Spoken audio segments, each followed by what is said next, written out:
What does this tell us?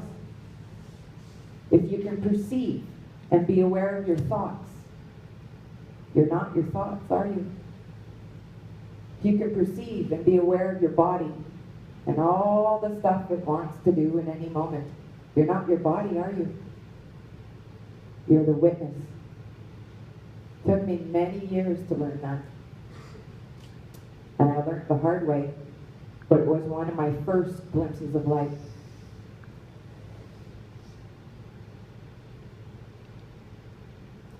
You don't have to participate in any of your thoughts, or even worse, be a passenger. You can just say yes in any moment. You are so much more powerful than anything you can fathom. You are the witness. This was just holding someone's hand. Can you imagine the thoughts and physical reactions that we are completely oblivious to and going along with every moment of our lives? Illness strikes. Someone says or does something that hurts us. We get insulted, offended, angry. We carry it for years. We get scared. Then we replay these things over and over again, sometimes forever. And the physical and mental contractions pile up. Where's the magic in that? Yes or no? Love or fear? The choice is simple, regardless of how complex the situation may seem to be, or may seem to try and convince us it is. I had just graduated from Cambrian College and had successfully completed a 4-month placement with the RCMP. I had passed my entrance exams, and I was pretty proud, when life as I knew it was over. On January 12, 1996, I was in a major car accident, leaving me with lifelong debilitating injuries to which the person that caused the accident was never found. I don't remember the accident, but I've read the witness and police reports which said I walked to the police station, which was approximately 50 meters away. I remember waking briefly in the ambulance, then coming to in the hospital. That was frightening, to say the least. I had no idea where I was, who I was, or why I was completely immobilized. I was in shock, so I certainly wasn't feeling any pain. So why the heck was I braced and strapped from the top of my forehead to my feet on a really hard board? What the heck was happening to me, and why were they doing this? I was so confused and angry. I was angry because they cut off my brand new Levi's overalls and they cost me $99, and I had saved like 2 months for those. Talk about shock, right?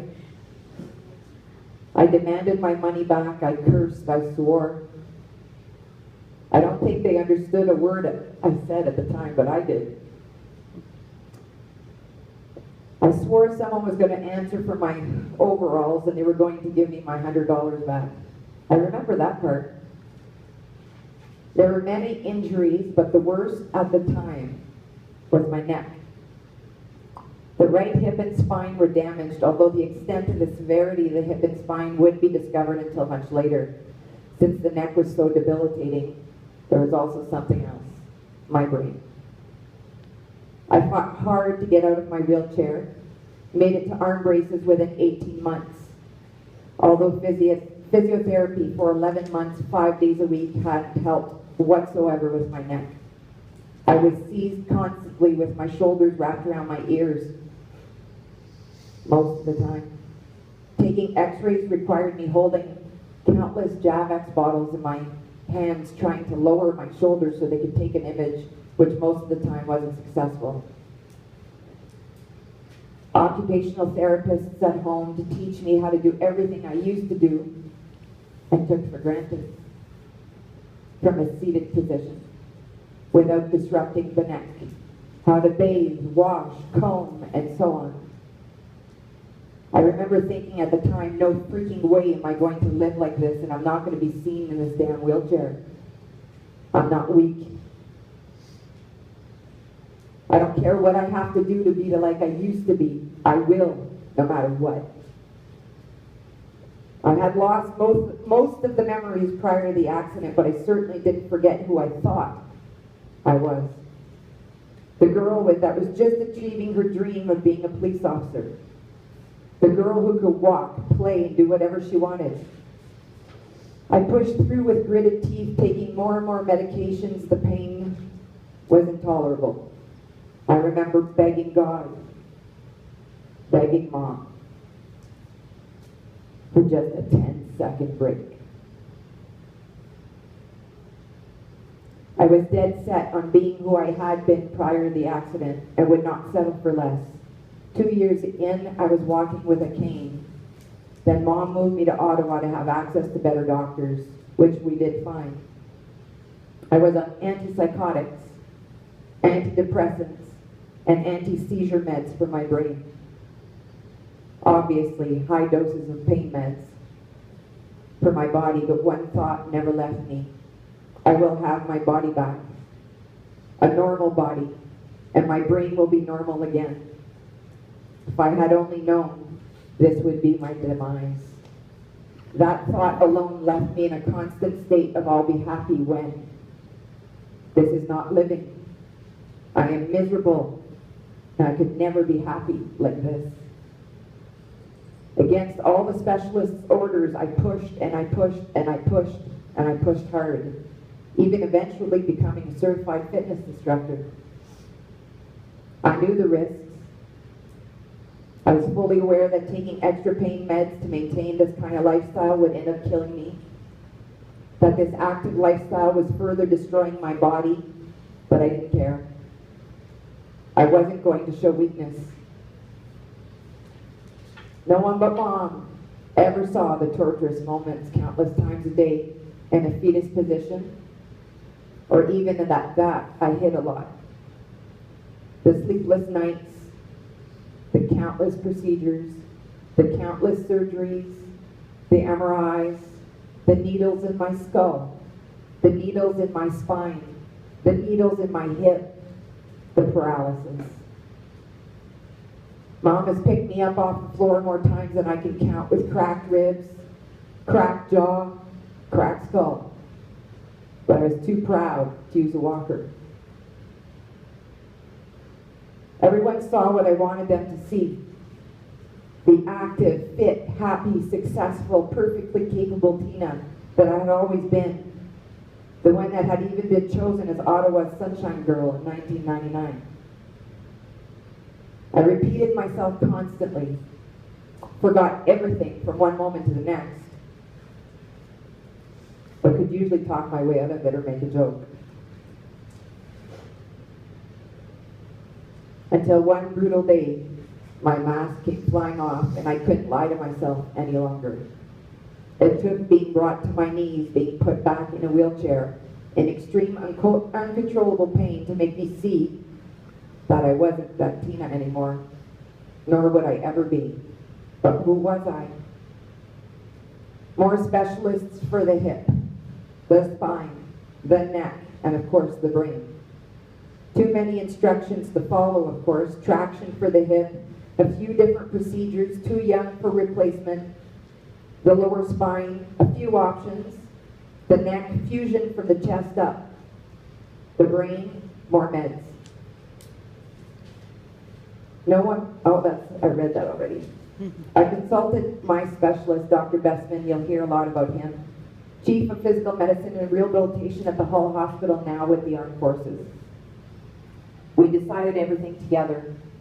I always looked to him because he always told me the truth, no matter how ugly it was. And although he's not my doctor anymore, I still do. I now consider him my mentor and my friend. I was taking over 60 pills a day then. But if you and I had crossed paths, other than me constantly repeating myself, you never would have known.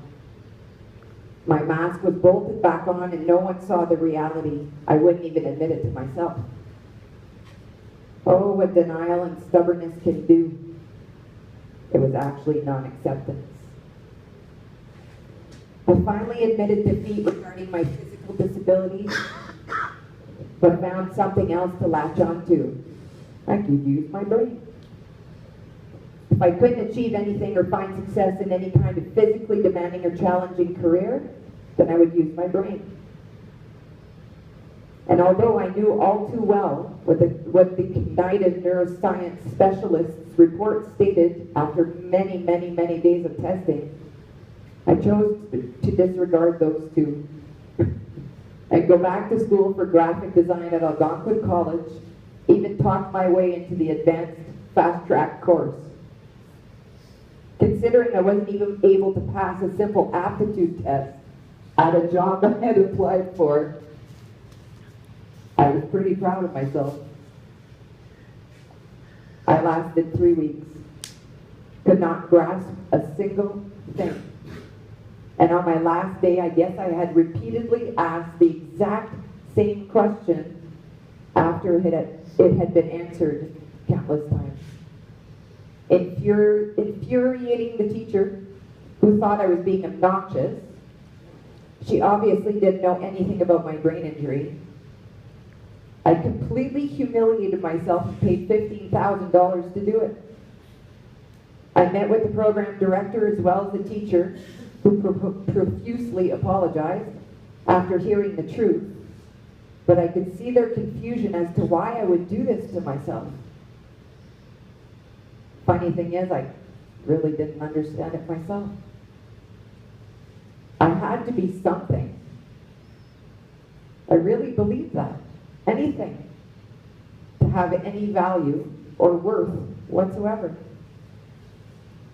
So I wasn't the physically fit and capable Tina, and I certainly wasn't the girl who always did well in school, achieving high grades and honors. Then what was I? I came to the horrible conclusion that I was nothing, a total failure, and fell into a deep depression.